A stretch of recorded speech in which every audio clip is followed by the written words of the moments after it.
There is a lovely 1887 Queen Anne-style residence in Hickory, North Carolina, with a rich story to tell. It is Harper House, set off by a sweep of lawn adjacent to the downtown business district. The home was built by Daniel Webster Shuler, who came to Hickory when the town wasn't much more than a railroad stop. He started a bank, which became successful. So the Shulers decided to build a 20-room showplace of a house on 15 acres outside of town, a residence that revealed their elevated social status. The home is named after a more recent private owner, however, Finley Gwynn Harper Sr., a pioneering local auto dealer and real estate developer who bought the place in 1921. His family lived there for 3 generations, until the home was deeded to the Catawba County Historical Association in 2001 for preservation and renovation. Today's Harper House features extraordinary architectural detail and unusual materials on the exterior. And perhaps most remarkably, an elaborately decorated interior restored to its late 19th century grandeur. Part of that grandeur was evident in the layout of the 3 parlors into which visitors would have been shown. The first one is a music parlor and was the women's parlor. Then there was the men's parlor, which is the next room that you'd have to travel through the women's to get to. And then from there was the grand parlor, which was the family's inner parlor. And if you arrived in that, you were in the close circle of that family, and it was really the more intimate setting. We say that you were on your way to becoming an in-law or a very close friend.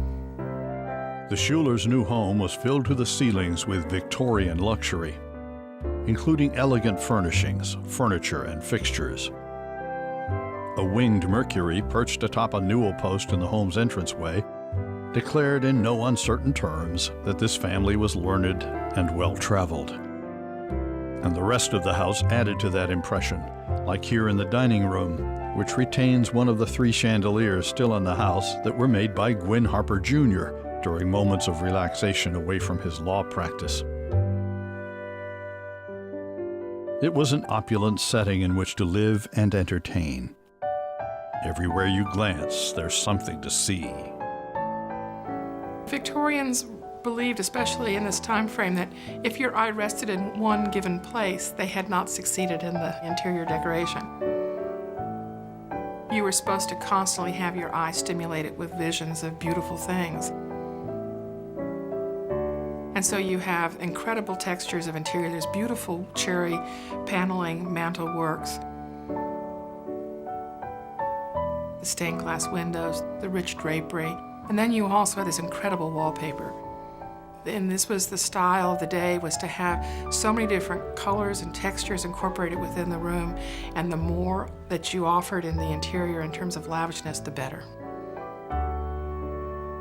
So you have, in some of the rooms in the house, 13 different wallpapers being incorporated into the design in the ceiling, and they're done almost like inlay. And it's just an amazing effect. More modern sentiment suggests that this is Queen Anne style gone mad. But one must also consider that this exuberance was full-bore, up-to-date Victorian-era luxury. It's interesting to note that the Harpers really didn't care for Queen Anne. They really understood the sense of the importance of this house and its architectural history, and all the changes that they did were fairly sympathetic. And the thing that we're most grateful for is they never painted the beautiful cherry interior of the house and never sold off any of the components. So when their daughters worked with the Historical Association to see the house preserved, it was amazing to be able to find all the aspects of the house still here and allowed us to put us back. One of Gwynn Harper Sr.'s favorite features was a speakeasy in the attic. This was during Prohibition, and they had their private drinking parties up there and would play cards and would dance to music on the phonograph. And anybody who came to visit and climbed the steps all the way to the attic for their party would have to sit in a chair and have a strong light put on them, and they would trace their silhouette on the wall and paint it in. And so all their friends that came and partied with them are illustrated on the walls. Some of the longtime residents of Hickory in their 90s that had visited the house and knew the Harpers took the trek up the stairs and helped us identify the portraits. And every once in a while, someone comes up and recognizes a family member, and we get to add a plaque to the wall. Other changes during the Harpers' time in the house? A sleeping porch was closed in to create this comfortable and attractive room. I think the biggest challenge for this house was the walls themselves. We had 2 murals. Applications of wallpaper and the peeling off of it over time had really damaged those murals. So they were first cleaned back, photographed, shields were put over them, and then wallpaper so that in the future they could be restored. This Victorian home is rather interesting in that it does have the speakeasy in the attic, but also in the basement it has a 1950s Cold War bomb shelter. One of the things that has yet to be restored, and we hope to eventually have it available and open to the public to see. And we still have 2 rooms in the house that we're working on. There's a bedroom, and the central bathroom for the house has not been restored yet. So it's still an ongoing process.